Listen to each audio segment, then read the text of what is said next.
Iran యుద్ధం మహా అయితే కొన్ని వారాల పాటు జరుగుతుందని అనుకున్నాం. కానీ శాశ్వత పరిష్కారం కనుచూపులో కనిపించడం లేదు. ఈ విపత్కర పరిస్థితుల్లో మధ్యకాలిక, దీర్ఘకాల నియంత్రణ చర్యలపై దృష్టి సారించాలి. ఈ సంక్షోభం, రవాణాకు అంతరాయం ఇంకొన్ని వారాలు, నెలలు కొనసాగవచ్చు. భవిష్యత్తులో ఇలాంటి అంతరాయాలు మరిన్ని తలెత్తే అవకాశముంది. వాటికి సిద్ధం కావాలి. మన తక్షణ సమస్య 2027 ఆర్థిక సంవత్సరానికి భారీ విదేశీ వాణిజ్య లోటును ఎదుర్కోవడం. ఇప్పటికే విదేశీ ద్రవ్య నిల్వలు హరించుకుపోతున్నాయి. చమురు, గ్యాస్ దిగుమతుల ఖర్చే ప్రస్తుత ఆర్థిక సంవత్సరంలో $230 బిలియన్ దాకా అయ్యే అవకాశముంది. దీంతోపాటు బంగారం పట్ల మోజు ఫారెక్స్ నిల్వల్ని ఖాళీ చేస్తోంది. గత 3 ఏళ్లలో 2273 మెట్రిక్ టన్నుల పసిడిని దిగుమతి చేసుకున్నాం. ఇది ప్రపంచం మొత్తం బంగారం ఉత్పత్తిలో 25%. ప్రస్తుత పసిడి ధరల ప్రకారం గత 3 ఏళ్ల దిగుమతుల విలువ $336 బిలియన్. సంక్షోభం వృధా చేసుకోకూడని గొప్ప అవకాశం అంటారు ఆర్థిక శాస్త్ర నోబెల్ గ్రహీత పాల్ రోమర్. ప్రస్తుత సంక్షోభాన్ని మనం అవకాశంగా మలుచుకోవాలి. ఈ నేపథ్యంలో బంగారం విషయంలో అందరికీ లాభదాయకమైన పరిష్కారాన్ని ప్రతిపాదిస్తున్నాను. భారత్లో బంగారం ఉత్పత్తి నామమాత్రంగాని, దిగుమతులు, నిల్వలు మాత్రం ప్రపంచంలోనే అత్యధికం. ఇందులో చాలా వరకు ప్రైవేటు వ్యక్తుల వద్ద ఉన్నాయి.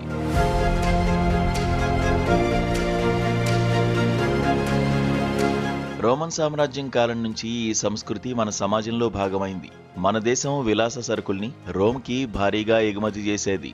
సుగంధ ద్రవ్యాలు, ముత్యాలు, ఏనుగు దంతాలు, నాజూకు వస్త్రాలు వంటివి. ఋతుపవన ఆధారిత వాణిజ్య మార్గాలను ఇందుకు వినియోగించుకునేది. ఈ ఎగుమతుల నుంచి మనకు భారీ వాణిజ్య మిగులు లభించేది. ప్రతిగా బంగారం, వెండి, వజ్ర వైఢూర్యాలు వంటివి పెద్ద మొత్తంలో భారత్ దిగుమతి చేసుకునేది. ఈ వాణిజ్యంపై రోమ్లో ఆనాటి సుప్రసిద్ధ రచయిత, సేనా నాయకుడు ప్లైనీ ది ఎల్డర్ పెద్ద ఫిర్యాదే చేశారు. రోమన్లకు విలాస వస్తువుల పట్ల మోజును ఆసరాగా చేసుకుని రోమ్ సామ్రాజ్యం నుంచి ఇండియా ప్రతి సంవత్సరం 100 మిలియన్ రోమన్ సిక్కాలను కొల్లగొడుతోందని ఆక్షేపించారు. అలా దిగుమతులు మొదలైన కాలం నుంచి బంగారం దాచుకోవడం భారతీయ కుటుంబాలు, మత సంస్థలకు ఆనవాయితీగా మారింది. భారతీయుల వద్ద ఇప్పటికీ 35 నుంచి 40 వేల మెట్రిక్ టన్నుల పసిడి ఉందని అంచనా. మానవజాతి చరిత్రలో వెలికితీసిన మొత్తం బంగారంలో ఇది సుమారు 20%. భారత్లో ఉన్న ఈ మొత్తం బంగారం విలువ ప్రస్తుత ధరల ప్రకారం $5 ట్రిలియన్. మన సాంస్కృతిక పరంపరలో బంగారు నగలు భాగమైన ఆ పసిడి మన దేశంలో నగల తయారీకి ఉపయోగపడడం లేదు. దీంతో విదేశాల నుంచి ఏటా భారీ మొత్తాల్లో దిగుమతి చేసుకోవాల్సి వస్తోంది. పోనీ డబ్బు రూపంలోకి మార్చి సమాజానికో, కుటుంబానికో, అభివృద్ధి అవసరాలకు ఉపయోగపడే పెట్టుబడిగా మార్చుకోగలుగుతున్నామా అంటే అది లేదు. 98% బంగారం ప్రజల వద్ద ఇళ్లలోనో, లాకర్లలోనో నిరుపయోగంగా ఉంది. రిజర్వ్ బ్యాంకు వద్ద 880 మెట్రిక్ టన్నుల వరకు నిల్వలు ఉంటాయేమో.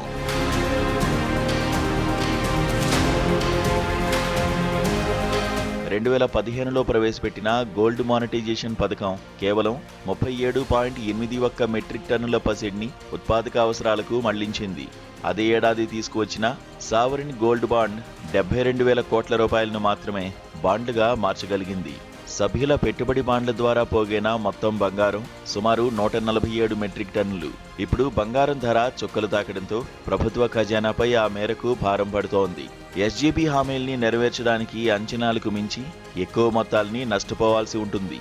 ఇంత సంక్షోభంలోనూ ఖరీదైన దిగుమతుల అవసరం లేకుండా దేశీయ అవసరాలకు మన వద్దే నిరుపయోగంగా నిలువ ఉంచిన బంగారాన్ని వినియోగించలేమా? దేశంలో మౌలిక వస్తువులను, మన ఉత్పాదక శక్తిని పెంచే ప్రైవేటు ప్రాజెక్టులకు అవసరమైన నిధులను సమకూర్చుకోవడం కోసం భారీ బంగారం నిల్వల రూపంలో నిరుపయోగంగా ఉన్న ఈ పెట్టుబడిని ఉపయోగించలేమా? ఎస్జీబీలో రిస్క్ ఉన్నమాట వాస్తవం. బాండు కొనుగోలుదారులు నగదు చెల్లించి వర్చువల్ బంగారాన్ని కొనుగోలు చేస్తారు. బాండు విలువ మేరకు వడ్డీ అందుకుంటారు. గడువు తీరే సమయానికి బంగారానికి మార్కెట్లో ఎంత విలువ ఉంటే అంత మొత్తాన్ని పొందే గ్యారంటీ ఉంటుంది. బాండ్ల ద్వారా కొనుగోలు చేసిన 147 మెట్రిక్ టన్నుల బంగారానికి ఇప్పటి మార్కెట్ రేట్ను చెల్లించాలంటే ప్రభుత్వం ₹1,00,000 కోట్ల నష్టపోతుంది. కానీ జీఎంఎస్ భిన్నమైంది. సరైన రీతిలో మెరుగుపరిస్తే జీఎంఎస్లో ప్రజలకు, ప్రభుత్వ ఖజానాకు మంచి లాభావకాశాలున్నాయి. జీఎంఎస్లో తమ బంగారాన్ని యథాతథంగా ప్రజలు బ్యాంకులో డిపాజిట్ చేస్తారు. సురక్షితమైన వడ్డీ ఖాతాను ప్రారంభిస్తారు. ఏటా కొద్ది మొత్తం వడ్డీని ఆర్జిస్తారు. గడువు తీరాక డిపాజిటర్కి బంగారాన్ని డబ్బు రూపంలోనో, బంగారు కడ్డీలు, నాణేల రూపంలోనో వడ్డీతో సహా చెల్లిస్తారు. ఇందులో బ్యాంకులకు రిస్క్ చాలా తక్కువ. డిపాజిట్ చేసిన బంగారాన్ని కొంతమేర డిమాండ్ను బట్టి దేశీయ మార్కెట్కి మళ్లించవచ్చు. దీనివల్ల పసుపు లోహాన్ని దిగుమతి చేసుకోవాల్సిన అవసరం ఉండదు. విలువైన విదేశీ మారక ద్రవ్యాన్ని కోల్పోనక్కర్లేదు. ఈ పథకాన్ని గనక సులభతరం చేసి డిపాజిట్దారులకు తేలిగ్గా ఉండేలా ప్రక్రియను మారిస్తే బంగారాన్ని గణనీయ మొత్తంలో బ్యాంకులు ఆకర్షిస్తాయి.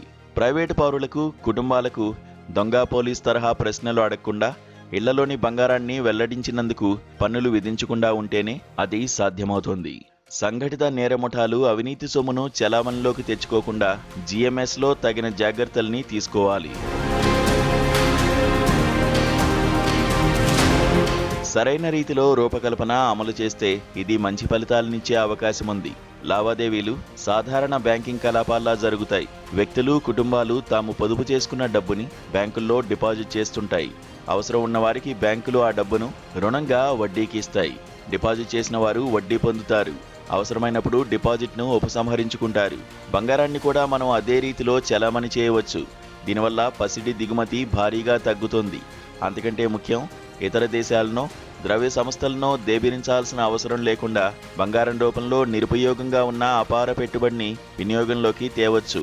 అభివృద్ధి, ఆర్థిక ప్రగతికి అవసరమైన పెట్టుబడికి వినియోగించవచ్చు. డిపాజిట్ రూపంలోని బంగారాన్ని క్రమంగా దేశ వినియోగ అవసరాలకు మళ్లిస్తారు. ఒక దశాబ్ద కాలం గడిచేసరికి మన ఆర్థిక వ్యవస్థ ఇంకా పరిణతి చెందుతుంది. హరిత సాంకేతికతలు విస్తరిస్తాయి. ఇంధన దిగుమతుల మీద మనం ఆధారపడ్డము తగ్గుతుంది. ఎగుమతులు పెరిగి వాణిజ్య మిగులు ఏర్పడుతుంది. అవసరమనుకుంటే అప్పుడు అడపాదడపా కొంత బంగారం దిగుమతి మొదలుపెట్టవచ్చు. ఇప్పుడు ఓ 10 ఏళ్ల పాటు పసిడి దిగుమతులకు విరామం అవసరం. భారతదేశం ఓడిపోతే గెలిచేదెవరు? భారత్ గెలిస్తే ఓడిపోయేదెవరు అని ప్రధాని నెహ్రూ అన్నారు. ఇప్పుడు దేశం కోసం ఈ లక్ష్యాల్ని నెరవేర్చే సంకల్పాన్ని ఆర్థిక, బ్యాంకింగ్, పన్నుల, బంగారం, వాణిజ్య రంగాల్లో నిపుణులు, ఆభరణాల తయారీదారులు ప్రదర్శించాలి. కలిసి కూర్చొని చర్చించాలి. చాలా జాగ్రత్తగా ఆలోచించి ఆకర్షణీయ పథకానికి రూపకల్పన చేయాలి. ఒక అభివృద్ధి చెందిన దేశం అవడానికి గొప్ప అవకాశం అందుబాటులోకి వచ్చిన తరుణంలో భారీ పెట్టుబడిని నిరుపయోగంగా దాచిపెట్టడం, బంగారం పట్ల అంతులేని మోజును ప్రదర్శించడం, పెట్టుబడి అవసరం విపరీతంగా ఉన్న సమయంలో $5 ట్రిలియన్ పెట్టుబడిని బంగారం రూపంలో నిరుపయోగంగా వదిలేయడం తెలివైన పంథా కాదు.